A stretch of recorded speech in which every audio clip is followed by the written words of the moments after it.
Ассалаумағалейкум, қалдарың қалай достар? Бүгін осындай логотип жұмыс жасаймыз. Бірінші біз мынаны жасап көрейік. Ойбай, круг табамыз.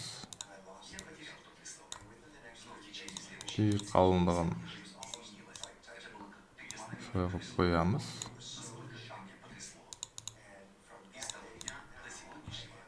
И осылай центрге линия қоямыз. И осыны Ctrl-S, Ctrl-F дейміз деп айналдырамыз. Қатты айналып кетті. Окей.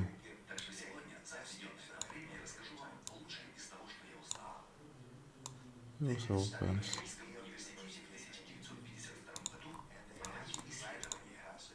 Бұны енді не істейміз?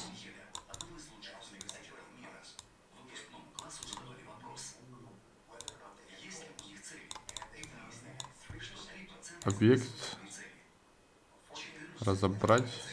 Окей, дейміз. Болды. Осылай қойып қоямыз.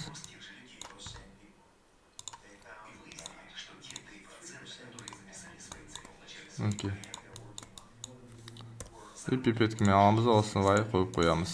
Мінекей достар, осымен логотип жұмысымыз дайын болды. Сіздерге пайдалы болсам, лайк басып тіркелуді ұмытпаймыз. Жарайды, жақсы. Егер де логотип керек болса, маған жазыңыздар. Сау болыңыздар.